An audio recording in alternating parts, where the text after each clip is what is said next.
everybody, it's Kelsee Briana J, and today I'm going to be doing some looks using the products that I got from McGrath's holiday launch. And this is a really exciting launch that everybody looks forward to every single year, myself included. But this year was a little bit different. I actually ordered part 1 and was able to get that video up, but for this video I actually was not going to order this collection just because of the timing of when it dropped. I was in a very emotional state, and I shared with you all in the video that I dedicated to Mel that I wasn't going to order it because this collection dropped a few days after she had passed away, and I really wasn't in the mental space to order or just think about makeup at that time. But I shared in that video that I basically got a sign from Mel to order the collection, and I know some of you all probably think that's like, what? That's what? You know, but I did. For a lot of major launches, Mel would call me to make sure that I was awake because I am not a morning person. And on the morning of the launch, I had decided I'm not gonna get it. And you know, I didn't set my alarm. If you all are McGrath shoppers, then you know that she launches her collections early in the morning. And in order for me to be able to get that collection right when it drops, I have to set my alarm, otherwise I'm gonna sleep through it. So the day that it launched, I actually got a notification on my phone, and I hadn't set any alarms, and that notification was blank. So I didn't have anything on my phone, so I was really blown away because I just knew it was her, because every time a major collection launched, she would always call me, and she's not calling to talk because she knew that I wasn't a morning person. So she would just call me and say, hey, it's up. And that would be it. I would say, thank you. We're getting off the phone. We'll talk later. I'm just waking up to get the collection. So to get that sign from her, you know, I really felt like I needed to go ahead and get the collection just because it's a tradition. And I know that that's something that she would want me to do. I do not want to get emotional, but I'm really glad that I got it.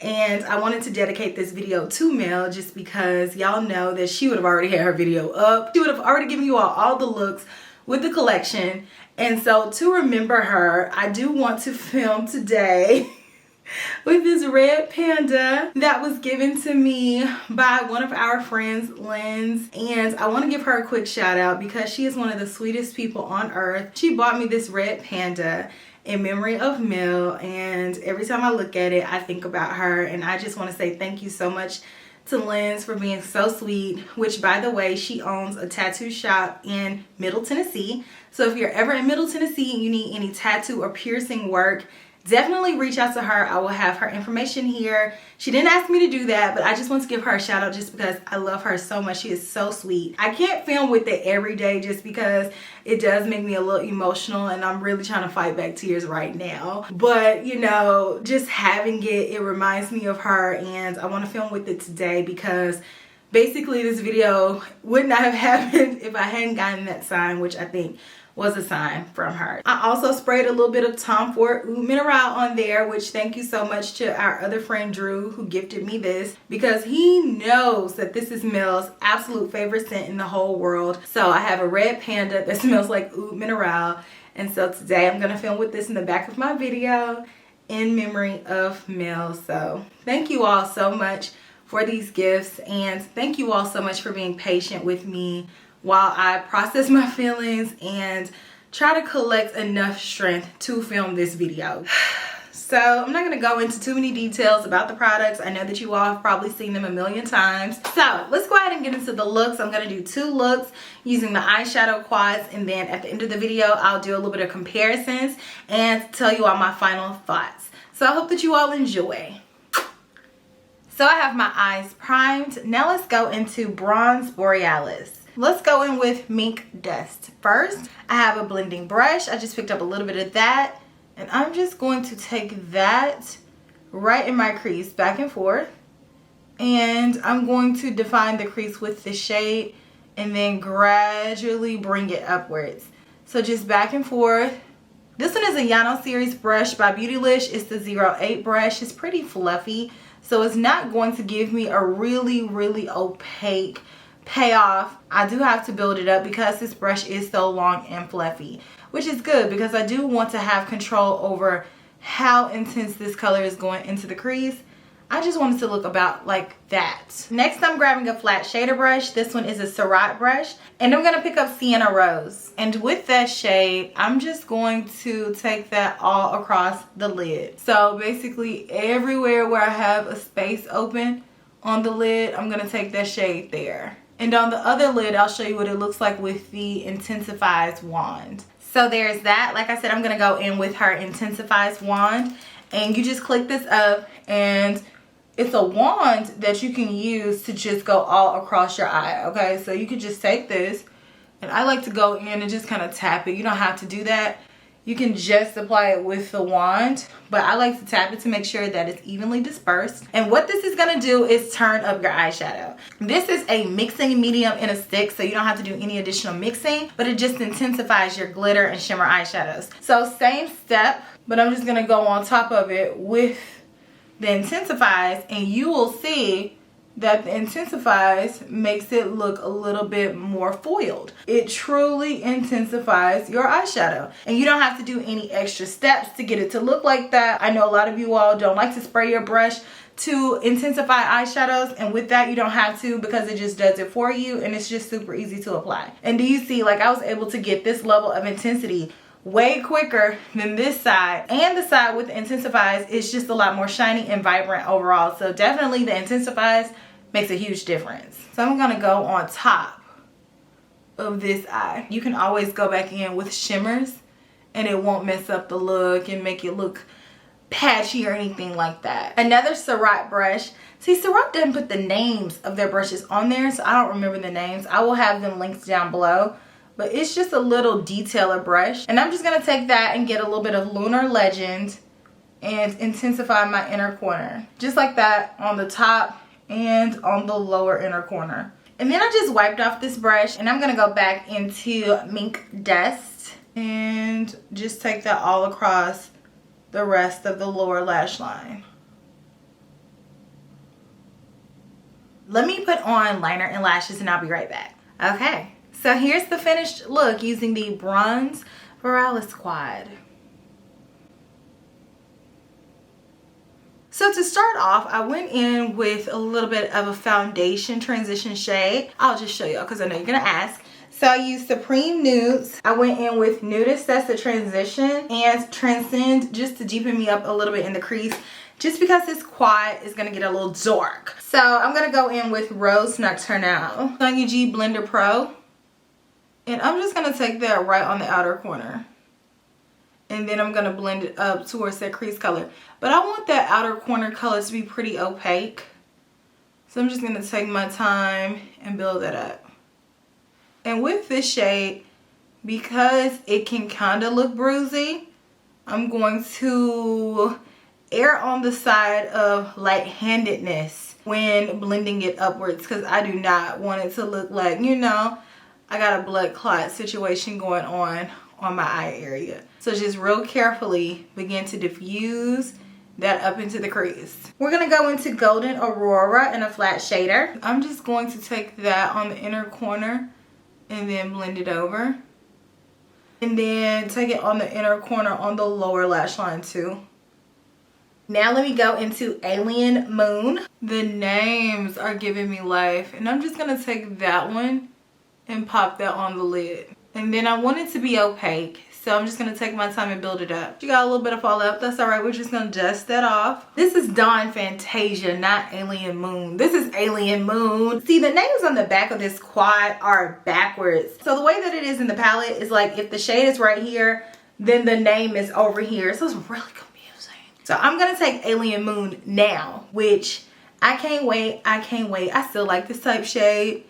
It reminds me of 2015, but I'm still here for it. I want that all the way across the bottom. And you don't need a lot because it's pigmented. And then I want to kind of bring it around and connect it to the top. Let me add liner and lashes and I'll be right back. Look at those eyes though. Super pretty. So now let's put on some highlighter. This Lunar Nude highlighter design is so top tier. I don't even really want to use it. But I'm going to for you guys. This is the Sonia G mini cheek brush, and oh my gosh, it's so smooth and pretty and luminous. It's like that champagne type shade. To me, it's more neutral than it is golden, but it's beautiful and it's smooth. And then I'm gonna take Paradise Venus. Ooh, ooh, ooh. Maybe I should have used another brush that's not as concentrated because I just put on a lot of blush, but that's all right. I'm just gonna blend that back. If there's a season where I feel like I can put on more blush, I think it's fall, just because it fits in with the dramaticness of fall. I want to go in with some more highlight because I'm extra like that. Just top it off. Yes. So there you have it, the finished look. I think it's very beautiful, very fall-esque, Arabian Nights. It reminds me of old school color combos for the eyes, but I still really love it and it works. It's really beautiful. So I hope that you all enjoyed my looks using these products. Now let's talk about my final thoughts, and let's start off with talking about the highlighter, which I love the single highlighter from this collection. It's smooth, it's beautiful, it's radiant, it's very glowy, but it does veer a little bit more neutral, cool toned. So if you're a person who doesn't really enjoy those type tones on your complexion, then I don't think it's going to necessarily be for you. Nor do I feel like it will fit every single person's complexion. If you have a deeper, more warm toned complexion, this could easily look a little bit ashy on you, so you would have to pair it on top of a warmer toned blush or bronzer to really warm it up so it doesn't look so stark. But it's definitely workable, but is it going to be the ideal highlighter shade for your complexion? Probably not.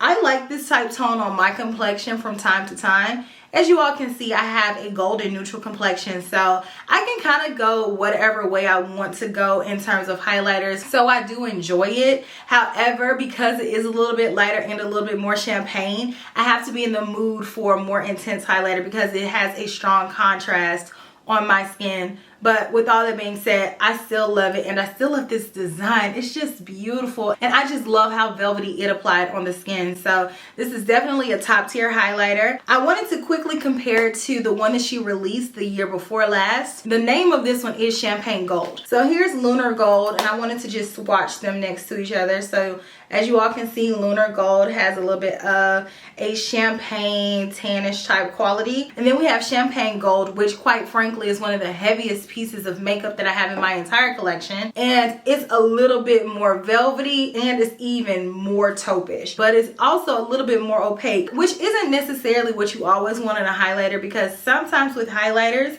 you want one that you can see through and it gives you a little bit more of an ethereal effect. So you can see that they look similar, but there is a difference in the formulation. So I feel like more people will be able to wear this year's highlighter versus the one from the year before last, just because of how opaque the formulation is. The only thing that could have made this highlighter better is if she had given it to us in this super heavy packaging that she gave us a few years ago. If she did that, I would have had to buy two, just because of the collector in me. So next we have the blush trios, which there are a lot of repeat shades in here. And if you bought all of her blushes earlier this year, then I wouldn't necessarily say that you need these, just because these colors are the same names as the colors that she already has released. So let's do a little bit of comparison and digging. Let's start off with Galactic Sun, which is the lighter variation. So let's go ahead and swatch Divine Rose, and we have that here. And as you all can see, I also have it as a single, which these colors look pretty similar, but for some reason I think the single looks a little bit more muted. Let's swatch it next to one another, and as you all can see, those colors are not identical. The one in the trio is a little bit more pink, and the single is a little bit more muted and not as bubblegummy in the tone of pink that it is. So it's not the same, but it's in the same family. Next we have Desert Orchid, which is probably my favorite tone that she makes, just because I love a muted apricot blush.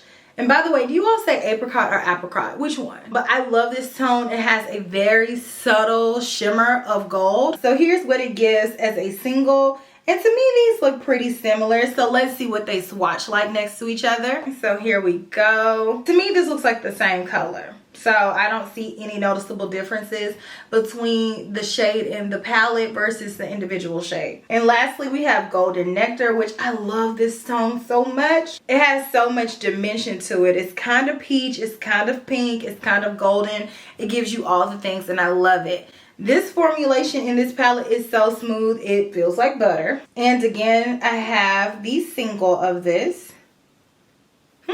To me, the single looks a little bit brighter. I don't know if you all can see that subtle nuance, but the one in the palette has a little bit more of a muted peachy element, and the single to me is a little bit more golden and reflective. It's very subtle, but I can see that there's a difference there. Now let's get into the Amber Allure Trio.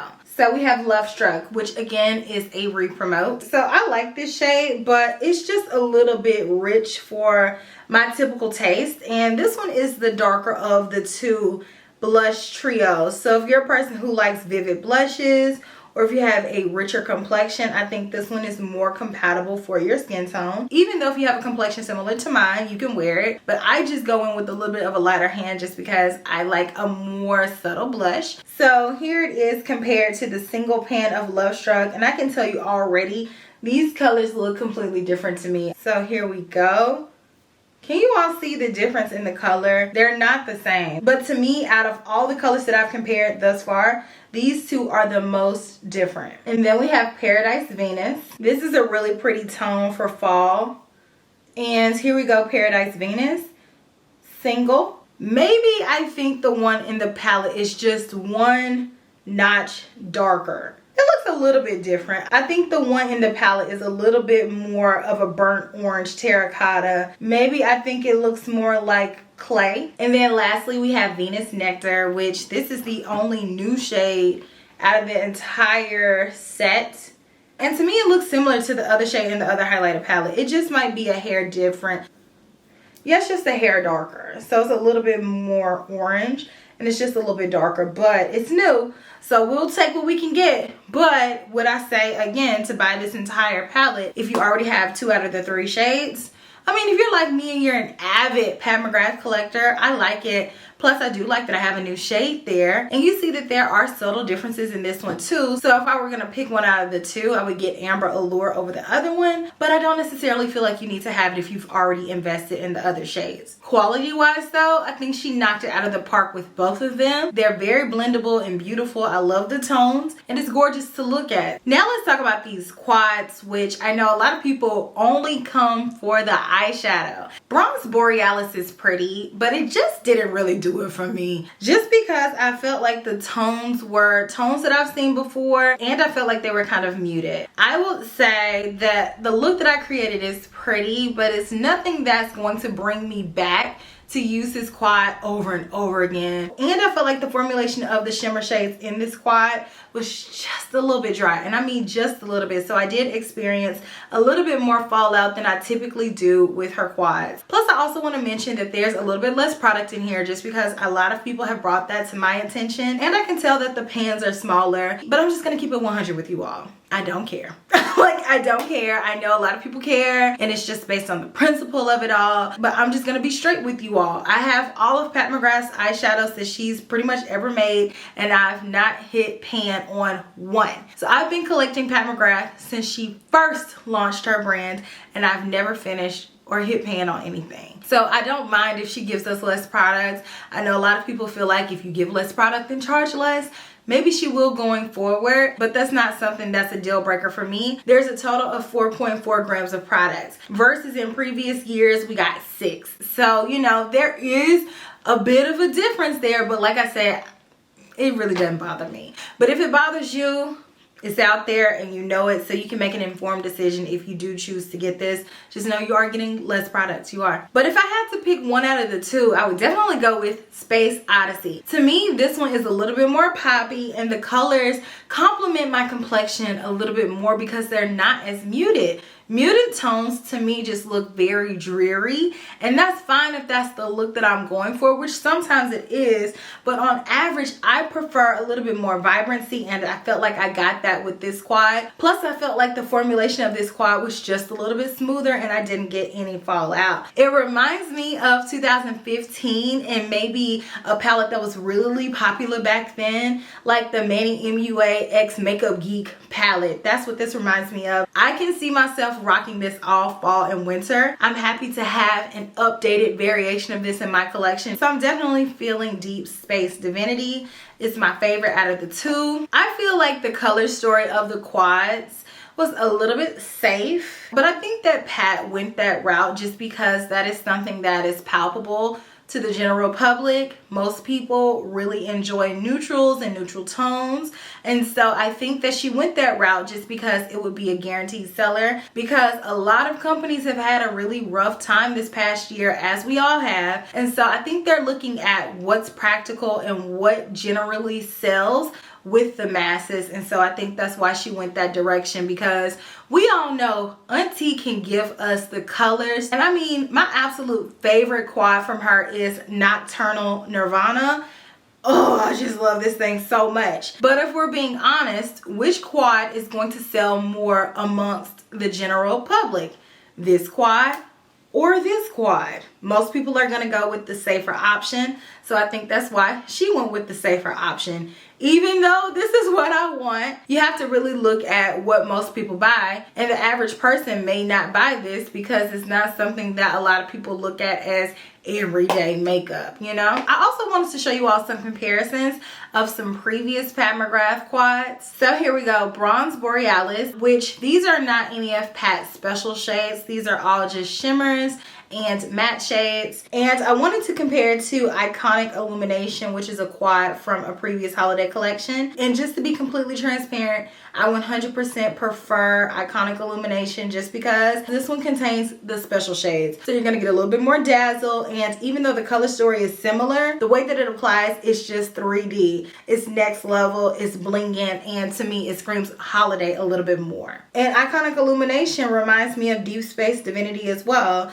But again, those special shades just are always gonna beat out any other type shades that she comes out with, just because the special shades are called special shades for a reason. They're special. And then we have Interstellar Icon, which I think this one is really beautiful too. This one doesn't have the special shades, but to me it reminds me of Deep Space Divinity, but it's a little bit more poppy and it has a little bit more edge, just because this top shade right here is brighter, and then this bottom shade here is a little bronzier. So it gives the same vibe. It's like these are cousins. And I definitely think these two quads look similar to one another. So if I had to pick one, I would go with Deep Space Divinity for sure, hands down. I think she's done similar things, but she gives us enough variation that we don't just have dupe after dupe after dupe, even though to our eyes, some of the shades that she releases look similar to things that she's already released. I hope that you all enjoyed this video. Thank you all so much for watching. And the next time you see a red panda, just send it a heart, because Mel loved red pandas. You know, she filmed with the red panda in her background. But I can recall one time when we went to the zoo specifically to see red pandas, she made me go. Y'all, I don't like being outside and I don't want to go to the zoo. But she was like, no, let's go to the zoo. So we literally stood at the red panda exhibit for an hour to see a red panda come out and kind of swing on the tree and then go back to doing what it was doing. So that girl loved some red pandas. I am forever going to miss her, and I know that you all do too. Thank you all again, and I will check you all in my very next video, which will be super, super soon. Smooches. Bye. How do you feel to be at the zoo today? I'm excited. Yay! What are you here for? Pandas. Panda? Red panda. Did you bring Panda Joe? No. He's gonna be too, and I forgot. Look what I found. Have you ever wondered what we would be like as animals? Well, look no further. That's Kel and I. Yep, chilling. And eating. Yeah, that's me right there, up there. I'm really chilling real hard. That's Mel right there. Yep, that's us. We have to walk around and then come back to the pandas? I'm in Nashville, Tennessee. I won't be home until Okay. Thursday. You are so excited. Aww. Hey, so our zoo trip is becoming to be a success. Somebody saw her pandas. That was me. I definitely got to see my pandas.